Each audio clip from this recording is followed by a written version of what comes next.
इस कार्यक्रम के प्रसारण पुण्याचक हैं श्री R.P. जैन, श्रीमती ममता जैन, श्री प्रशांत जैन, श्रीमती दिव्या जैन, पुत्र भरत जैन, श्रीमती सौम्या एवं पारस जैन। हम अंदाजा नहीं लगा सकते, इतना अंतर आ जाएगा। हम चिंतन नहीं कर सकते, इतना अंतर आ जाएगा। हम सोच नहीं सकते। अपने बनाने की बात का अर्थ जिह्वा से अपना नहीं बनाना। कल्याण अपने बनाने से होता है, अपना स्वीकारने से होता है। इसमें कोई मोह नहीं, इसमें परिग्रह की भावना नहीं, इसमें आत्म कल्याण की भावना है। आज शरद पूर्णिमा पर्व है। जो डोंगरगढ़ में बैठे आचार्य भगवान, उनसे कुछ नहीं होने वाला हमारा, बिल्कुल समझना, क्योंकि वो बहुत दूर है। दूरस्थोपि न दूरः यो यस्य हृदये अस्ति, समीपस्थोपि न समीपः यो यत्र हृदय यस्य हृदये नास्ति। एक सूक्ति आती है। दूर होकर के भी जो वो दूर नहीं होता है जो जिसके हृदय में होता है, और समीप होकर के भी वो बहुत दूर होता है जो इसके हृदय में नहीं होता है। बिल्कुल हो सकता है, होता है। आपका बेटा हो सकता है यूएस में पढ़ता हो, जॉब करता हो, लेकिन वह आपके हृदय में है, तो दूरी मायने नहीं रखती। रखती है मायने? बिल्कुल नहीं मायने। और हो सकता है आप एक ही घर में रहते हैं, चार दीवारी में रहते हैं, एक ही फ्लैट में रहते हो,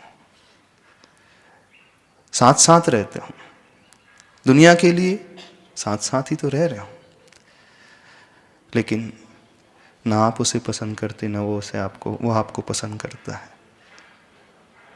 साथ साथ रहते हुए भी व्यक्ति बहुत दूर रह सकता है, रहता है, और दूर रहते हुए भी बहुत निकट रह सकता है, रहता है। दूरी कोई मायने नहीं रखती है, कोई फर्क नहीं पड़ता दूरी से। मायने रखती है हमने हृदय से स्वीकारा कि नहीं। यदि हृदय से एक्सेप्ट नहीं किया, हृदय से नहीं स्वीकारा, तो कुछ नहीं होगा। और हृदय से स्वीकारते ही सब कुछ हो जाएगा, बहुत कुछ हो जाएगा।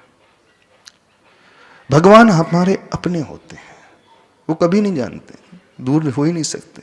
आचार्य समंत भद्र स्वामी जी कहते हैं, स्तुते ही स्तोतु साधु। साधु की जो स्तुति होती है, गुरुओं की, प्रभु की जो स्तुति होती है, भवेन मां वा स्तुत्या, वो हो अथवा ना हो, स्तुति जिसकी हम कर रहे हैं उससे कोई फर्क नहीं पड़ता। वो आज हो अथवा पहले थे, उससे कोई अंतर नहीं पड़ता।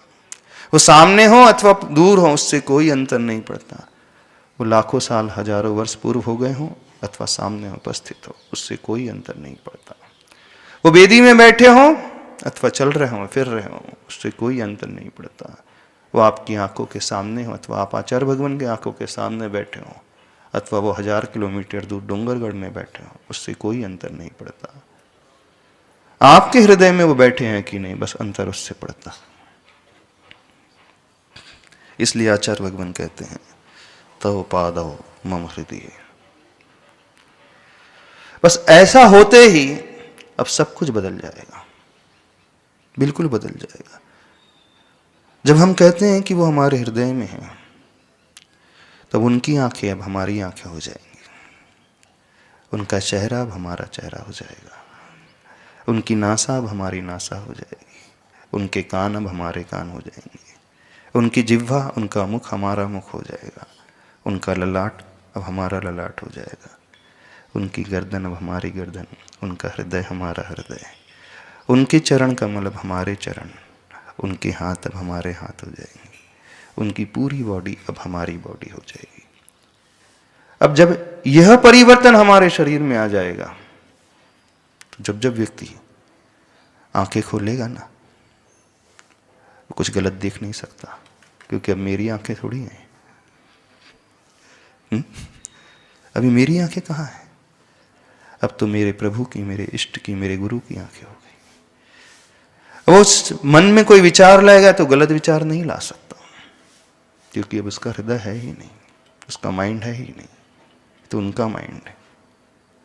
जब जब उसके चरण बढ़ेंगे, कहीं गलत दिशा में बढ़ नहीं सकते, क्योंकि उसके चरण कहाँ हैं? जब जब उसके हाथों का प्रयोग होगा सही ही होगा, क्योंकि वह अपने हाथों को यह मान करके प्रयोग करेगा ये मेरे नहीं उनके हैं। बड़ा अच्छा प्रसंग आता है, बात आपको बड़ी अच्छे से क्लियर हो जाएगी। रामायण में रावण ने सीता का हरण किया था, अशोक वाटिका में रखा था, बहुत कोशिश कर रहा था सीता किसी तरह मान जाए, स्वीकार कर ले। साम दाम दंड भेद हर नीति को उसने अपनाया, बड़ा प्रलोभन देने की कोशिश किया। कहता था सीता से, बोले जो तुम्हें यहां मिलेगा वो अयोध्या में तो हो ही नहीं सकता। बोले मेरी लंका सोने की है, मेरे पास अपार वैभव है, सोना चांदी महल जो दुनिया में कहीं नहीं है वो मेरे पास है। लेकिन सीता के हृदय में राम बैठे। सब हथकंडे अपना लिए रावण ने, लेकिन सीता तैयार ही नहीं हो रही थी। बहुत कोशिश की, बहुत कोशिश की, यहां तक कि मंदोदरी को भी भेजा, अपनी दासी को भेजा, किसी तरह सीता मान जाए, लेकिन सीता मानने को तैयार नहीं। परेशान होकर एक दिन विभीषण के पास पहुंचता है। विभीषण से कहता है, मैंने बहुत कोशिश कर ली, मैं त्रिखंडाधिपति हूं, लेकिन सीता तैयार ही नहीं हो रही है, बताओ मैं क्या करूं। मैं जब जब सीता के सामने जाता हूं तो सीता राम के गुणगान गाने लगती है। जब जब मैं उससे कुछ अपने वैभव का वर्णन करता हूं तो सीता कहती है, राम के आगे तुम्हारे वैभव की कोई कीमत नहीं। उसके हृदय में राम के अलावा कोई है ही नहीं। तो विभीषण उससे कहते हैं, हे प्रभु, आपके पास तो सारी विद्याएं हैं, सारी कलाएं हैं, आप जो चाहे कर सकते हो। क्यों ना आप विक्रिया के माध्यम से राम का रूप बना लो और फिर सीता को मांग लो। सीता के हृदय में तो राम ही है ना। जब आप विक्रिया से राम का रूप बना करके जाओगे तो तुरंत स्वीकार कर लेगी। तो जानते हो रावण क्या उत्तर देता है? बोला, मैंने ये भी कोशिश करके देख ली, लेकिन जैसे ही मैं राम का रूप बनाता हूं मेरे भाव ही बदल जाते। जैसे ही मैं विक्रिया से राम का रूप धारण करता हूं, अब मुझे सीता में कुछ और दिखने लगता है।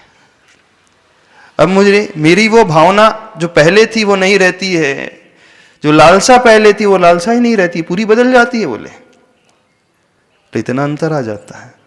हा? जब तक मैं अपने ओरिजिनल रावण के रूप में रहता हूं तो मेरी भावना होती कि सीता मुझे मिल जाए। मैंने कोशिश की विक्रिया के माध्यम से, किसी तरह मैं राम का रूप धारण कर लूंगा तो हो सकता है वह राम से प्रभावित थी तो फिर मुझसे प्रभावित हो जाए। लेकिन क्या परिवर्तन आ गया?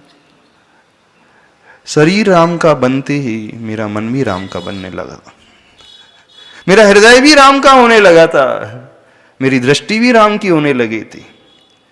फिर मेरी दृष्टि में वो भाव ही नहीं रहते जो पहले रहते थे। तो बात समझ में आ रही है आप लोगों को? नहीं समझ में आ रही?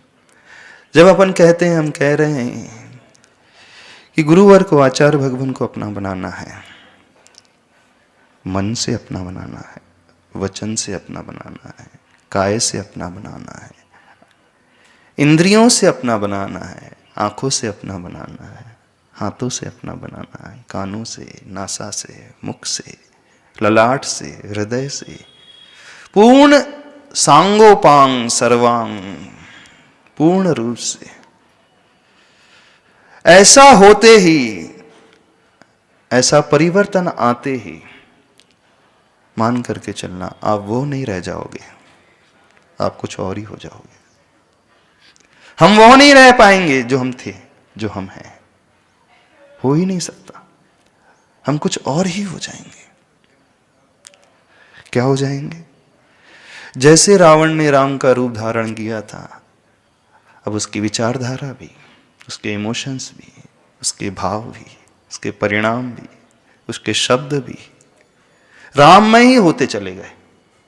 अब रावण मन नहीं रहे थे, सब कुछ वो राममय हो गया था। ऐसे जब हम हृदय में धारण करते हैं उन्हें, समझ में आ रही कि नहीं बात? जब हम हृदय से स्वीकार करते हैं, मन से स्वीकार करते हैं, वचनों से स्वीकार करते हैं, कि इंद्रियों से स्वीकार करते हैं, शरीर के एक रोम से स्वीकार करते हैं, बाहर भीतर से स्वीकार करते हैं, तो हम वो रह ही नहीं पाएंगे। अब हमारी हर प्रवृत्ति, हमारी हर क्रिया, हमारा हर विचार, हमारी हर सोच, हमारा हर परिणाम, हमारा हर भाव हमारा नहीं रहेगा। अब वो पवित्रता से भर जाएगा।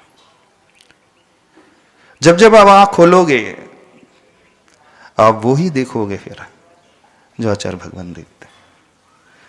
आप वो दूसरा देख ही नहीं सकते, क्योंकि वो आपकी आंखें आपकी कहां रही। जब जब आपके हाथों का प्रयोग होगा,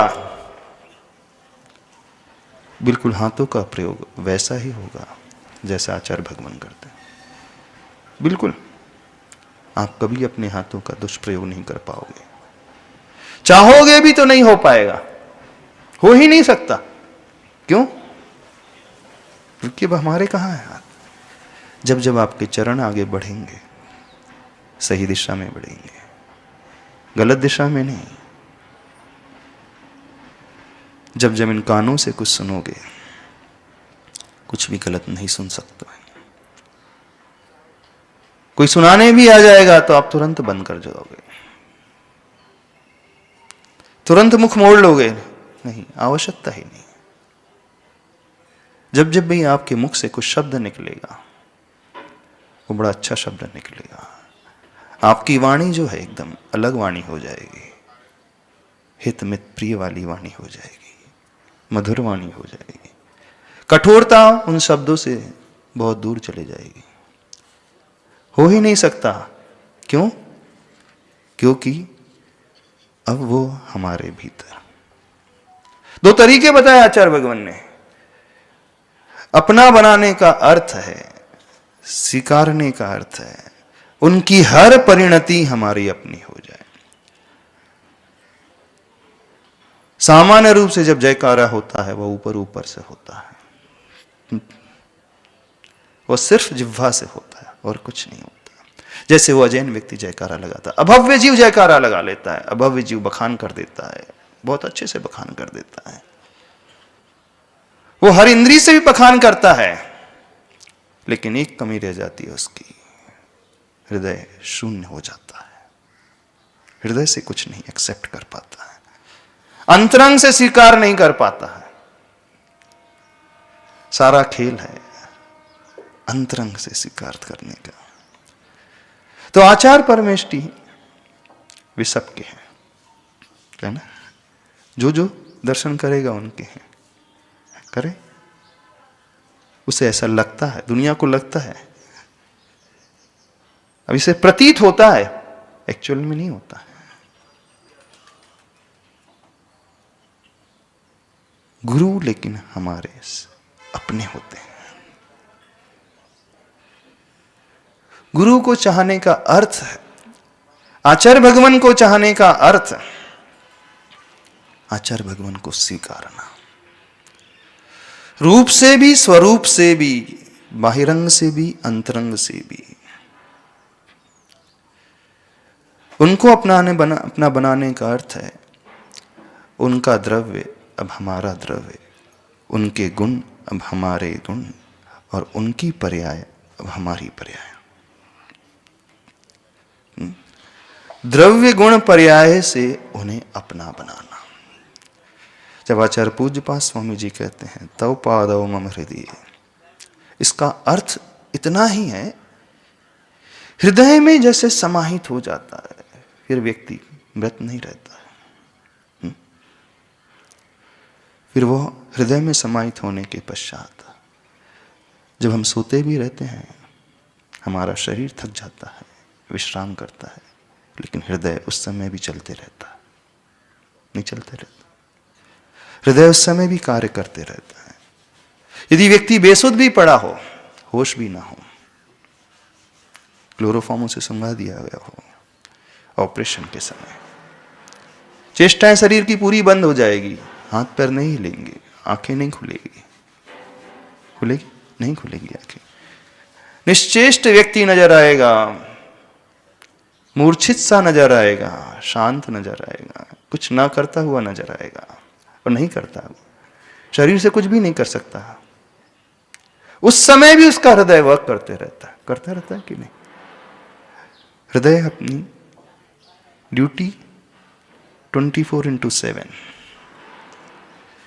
0 डे से लेकर लाइफ के एंड पॉइंट तक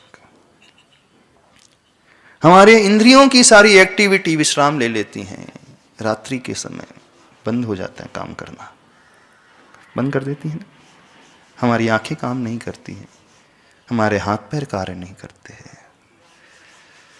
लेकिन हृदय उस समय भी क्रियान्वित रहता है, एक्टिव रहता है। वो कभी नहीं सोता, कभी सो ही नहीं सकता। और जिस दिन वो सो जाएगा, हम भी सो जाएंगे। जिस दिन हृदय शांत हो गया, हम भी शांत हो जाएंगे, फिर कुछ नहीं बचेगा।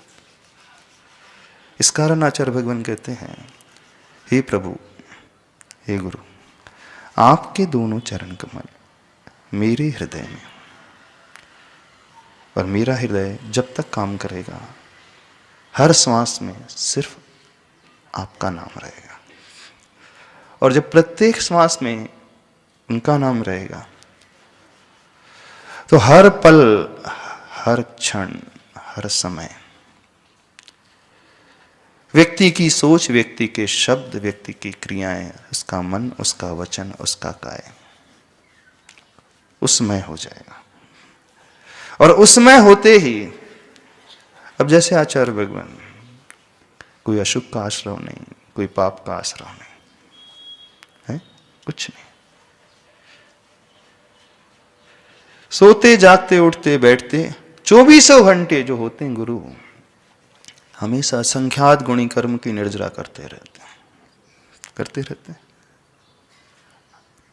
हमेशा असंख्यात गुणी कर्म की निर्जरा। इवन सो भी रहे हैं, इवन आहार भी कर रहे हैं, इवन विहार भी कर रहे हैं, चल भी रहे हैं, किसी से बात भी कर रहे हैं, देखने में आ रहा है वो अन्य क्रियाएं कर रहे हैं, वो सामायिक नहीं, ध्यान नहीं कर रहे, वो स्वाध्याय नहीं कर रहे, प्रतिक्रमण नहीं कर रहे, वो सारी क्रियाएं बाहर की कर रहे हैं, देखने में आ रहा है। और उन क्रियाओं को करते हुए भी वो हमेशा निर्जरा करते रहते हैं, प्रति समय असंख्यात गुणी, असंख्यात गुणी। इस कार्यक्रम के प्रसारण पुण्याचक हैं श्री आर.पी. जैन, श्रीमती ममता जैन, श्री प्रशांत जैन, श्रीमती दिव्या जैन, पुत्र भरत जैन, श्रीमती सौम्या एवं पारस जैन।